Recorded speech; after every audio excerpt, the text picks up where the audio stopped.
ওগো আমার ভাইরা, কিসের বড়াই, কিসের অহংকার, কিসের গৌরব, কিসের অহমিকা, কিসের বাড়াবাড়ি, কিসের হরতাল, কিসের অবরোধ? মাকুল বাহুত আসার পরে জানটা নিয়ে উড়াল দিবে। কে পীর, কে মাওলানা, কে ফকির, কে পরহেজগার, কে বিনা পরহেজগার, কে এমপি, কে মন্ত্রী, কে প্রেসিডেন্ট, কে ডোনাল্ড ট্রাম্প, কে বাইডেন, কে শেখ হাসিনা, কে খালেদা জিয়া, কোনো পরিচয় থাকবে না। একটা মাত্র পরিচয় হবে লাশ। ঠিক না বেঠে? মারা যাবেন না কে কে হাত উঁচু করেন। একজন খালি মারা যাবে না, একজন ভাই খালি মারা যাওয়ার ইচ্ছা নাই অথবা বোঝে নাই। ওগো আমার ভাইয়েরা, আসলে আবেগে হাত তোলে। হুজুর হাত তুলেছে, আমরা না তুললে কেমন হয়? ঠিক না ঠিক? হুজুর হাত তুলেছে, হুজুর হাত উঁচু করেছে, আমরা না করলে আমাদের তো। আমার আবুল বাসার ভাই আছেন, আবুল বাসার জিহাদি ভাই, উনি জানেন, উনি যদি আমার বিরুদ্ধে ওয়াজ করে যে এই কবির বিন সামাদ নাট্যকার, এর মাইক দেওয়া যাবে না, বলেন ঠিক কিনা? আপনারা সামনেতে বলবেন ঠিক। আবার যদি আমার ভাই এসে ওয়াজ করে যে কবির বিন সামাদের মতো মানুষের এই বাংলাদেশে খুব বেশি প্রয়োজন, বলেন ঠিক কিনা? সামনে তো ঠিক। মানে শ্রোতারা সব দিকই ঠিক। এই খালি বক্তা যা কয় এই কথার সাথে ঠিক ঠিক করা যাবে, করা যাবে। অনেকেই মনে করে হুজুর সম্মানিত মানুষ, একটু সম্মান না দিলে কেমন হয় না? এই সম্মান দেওয়ার দরকার নেই। ওই যে এক হুজুর নাকি ছাত্র নিয়ে যাচ্ছিল, তো যাওয়ার পথে পথে পানির তেষ্টা পেয়েছে, তো দেখলো একটা নারকেল গাছ, বাচ্চারে বললো যে তুমি নারকেল গাছটায় চড়ো তো, চড়ে একটু ডাব পাড়ো তো, একটু পানির পিপাসা মিটাই। কইলো হুজুর এই নারকেল গাছে আমি উঠবো আর আপনি থাকবেন নিচে, তো আমি উপরে উঠে যাবো আপনি নিচে, এটা বিয়াদবি না হুজুর? এই বিয়াদবি করা কি ঠিক হবে? তার চেয়ে বরং আমার মনে হয় আমি নিচে থাকি, আপনি ওঠেন। তো হুজুর দেখলো বাচ্চা তো কথা বলেছে অযৌক্তিক না, উঠলো। উঠার পরে ডাব পেড়ে এনে বলতেছে ঠিক আছে এখন একটু কাটো, কাছে থাকা ছুরি, কাঁচি, দা, খুন্তা, কুদাল যাই আছে দিয়ে বলতেছে না ডাবটা একটু তাইলে কাটো। তা বলছে উস্তাদ আমি যখন এই যে দাওটা উঁচু করবো আপনার তো মাথার পরে উঠে যাবে, তো আমি কি এটা ঠিক হবে? আপনার মাথার পরে দা উঁচু করে ধরবো, এটা কি ঠিক? আপনি আমার উস্তাদ না। ঠিক আছে, নিজে কাটলো। কাটার পরে বলছে তাইলে তুমি একটু খেয়ে আগে শুরু করো। তো বলছে হুজুর আগে 2টা আদেশ অমান্য করেছি, এখন 3 নম্বর আদেশ যদি অমান্য করি তা তো আল্লাহ জাহান্নামও জাগাতে হবে না, কারণ আপনি আমার উস্তাদ। তো আপনারা কি ওই রকম আদেশ অমান্য করার ভয়তে ঠিকঠাক বলেন নাকি? হ্যাঁ, বুঝে শুনে ঠিক বলতে হবে। যদি কথা ঠিক বলি তাহলে ঠিক বলবেন, যদি বেঠিক বলি অবশ্যই আপনার বেঠিক বলার ইখতিয়ার আছে না নাই? ওমর রাদিয়াল্লাহু তাআলা আনহু মসজিদে নববীতে খুতবা দিচ্ছেন, হঠাৎ করে একজন দাঁড়িয়ে গেল, খুতবার মাঝখানে বলল ওমর আমার অভিযোগ আছে, আগে আমার অভিযোগটা শুনতে হবে। ওমর রাদিয়াল্লাহু তাআলা আনহু চমকে গেলেন, চুপ হয়ে গেলেন, খুতবা থামিয়ে দিলেন। লোকটি দাঁড়িয়ে বলল ওগো ওমর, আমি দেখছি আপনার গায়ে 2 টুকরা কাপড় দিয়ে জুব্বা বানানো। এবার রাষ্ট্রীয় কোষাগার থেকে আমরা যে রাষ্ট্রের মালামাল যে বন্টন করেছেন সেই বন্টনে 1 টুকরা করে কাপড় পেয়েছি মাত্র, যে 1 টুকরা কাপড়ে এমন বড় একটা জুব্বা হওয়া সম্ভব না। আপনার গায়ের জুব্বায় 2টা কাপড় লাগানো, 2 টুকরা কাপড়। আপনি কেমন করে এই রাষ্ট্র থেকে আমাদের দিলেন 1 টুকরা, আপনি কেমন করে 2 টুকরা কাপড় নিয়েছেন? আপনার এই জবাবদিহিতা আগে করা লাগবে, তারপরে আপনার খুতবা শুনবো। এর আগে আপনার খুতবা, আপনার বক্তৃতা, আপনার ওয়াজ শুনবো, আপনার ওয়াজ শুনবো না। আপনি বলেন কেমন করে 2 টুকরা কাপড় নিয়েছেন? ওমর রাদিয়াল্লাহু তাআলা চুপ করে গেছেন, দাঁড়িয়ে গেছেন। মানুষেরা চিন্তা করলো এবার মনে হয় লোকটার কল্লাটা পড়ে যাবে, কারণ ওমর রাদিয়াল্লাহু তাআলা আমিরুল মুমিনিন, ইসলামের 2য় খলিফাই শুধু নয়, এমন একজন সাহাবী। আল্লাহর নবী বলেছেন আমার পরে যদি কোন নবী হতো তাইলে সেই নবী হয়ে যেতেন স্বয়ং ওমর। শুধু তাই নয়, ওমর রাদিয়াল্লাহু তাআলা আল্লাহর কাছে এত প্রিয় ছিলেন যে যখন নীল নদের পানি শুকিয়ে গেল, চিরকুট লিখে দিলেন আর বললেন নাও, আর এই চিরকুটটা নিয়ে যাও।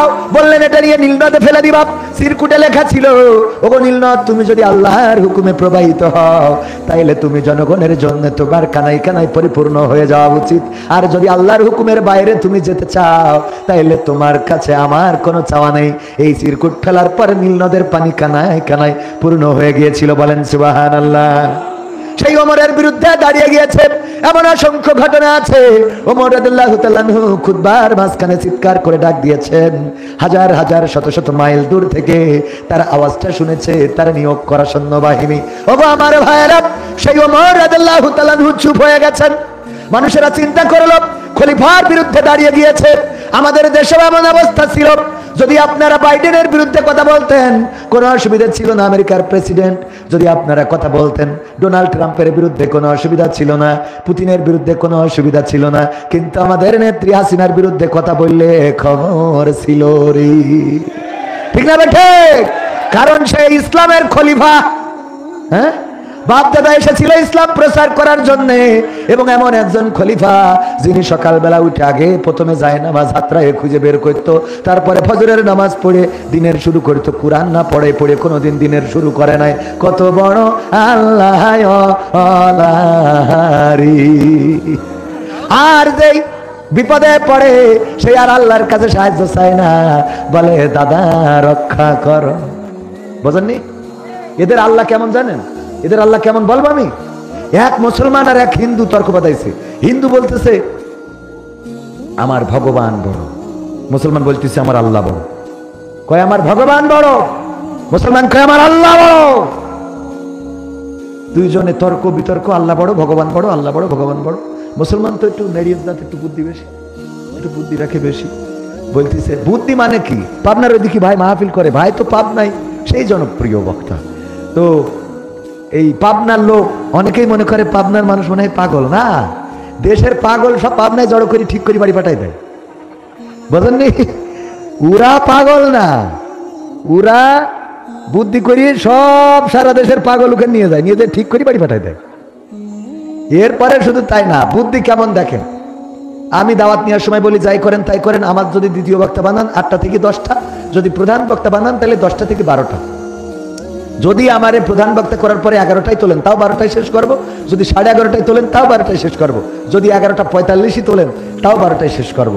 পাবনার লোক এত চালাক, নিয়ে যাই আমার 12টায় তুলে দিয়ে বলছে হুজুর দেখি দেখি কটায় শেষ করা। বুদ্ধি, এত বুদ্ধি তাদের, আপনি কল্পনা করতে পারবেন না।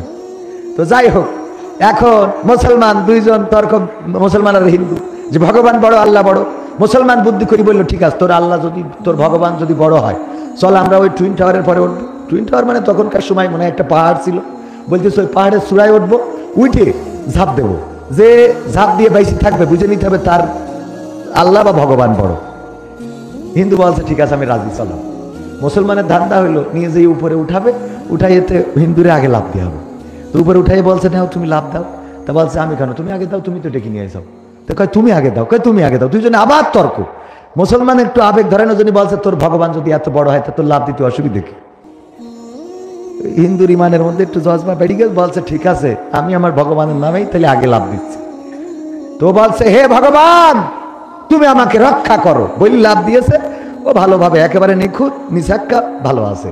এর বলছে নাও লাভ দাও নিচেতে। তো মনে কাছে যে উদ্দেশ্য নিয়ে ঝাপটা দিয়ালাম, লাভটা দিয়ালাম, সেই উদ্দেশ্য তো হইলো না। তো মরি যেত আমার লাভ দিয়া লাগতো না। এখন আসলে কি ভগবান বড় না আল্লাহ বড় আমি তো বুঝে পাচ্ছি না, দ্বিধাদ্বন্দ্বে পড়ে গেছে।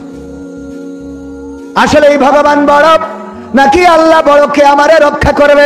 ওর তো দেখি ভগবান ঠিকই রক্ষা করেছে, এখন কি বলে যে লাভ দিই। ওই মুসলমান লাভ দিয়েছে, বলল আল্লাহ তুমি যদি না পারো তাইলে ভগবান রক্ষা করো। আল্লাহ তুমি যদি না পারো তাইলে। আমার নেত্রী ওই পারে যেই কয় আল্লাহ নিশ্চয় কোনো উদ্দেশ্য আল্লাহর আছে, এই জন্য আমার বাঁচাই রেখেছে। তা আল্লাহ যখন উদ্দেশ্য আছে তার দাদার কাছে গেলি কেন? কথা কয় না।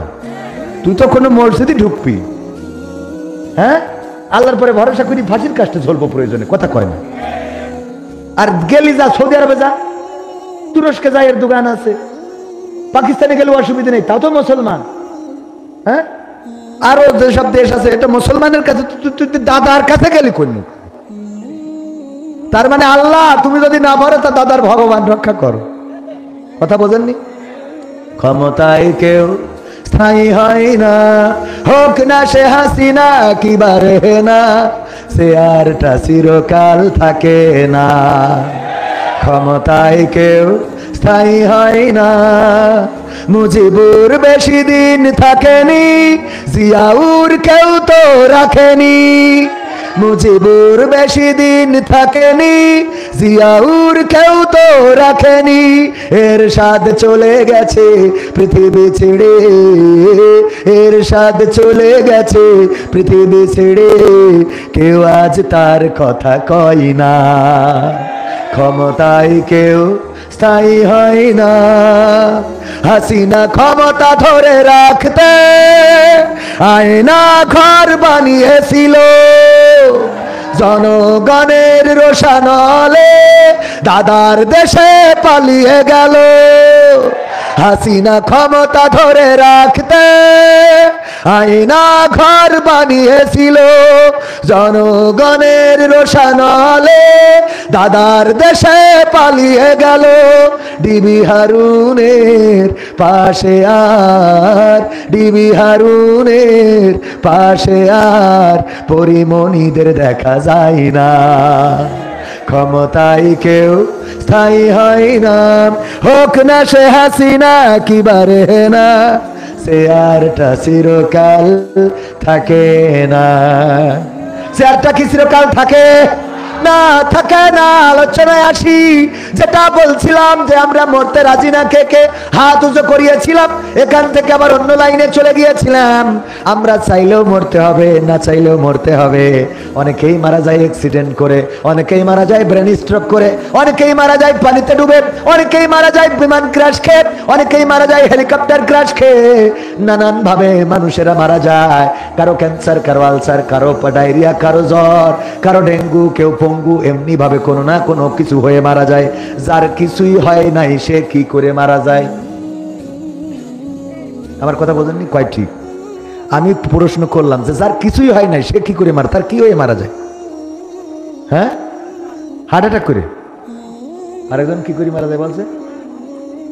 ফাঁসি হয়ে, ফাঁসি দিয়ে, ফাঁসতেও ধরেন ফাঁসি হয়েও মারা যায়নি, মানে কোনো কিছুই হয়নি তার জীবনে, এ কি করে মারা যাবে?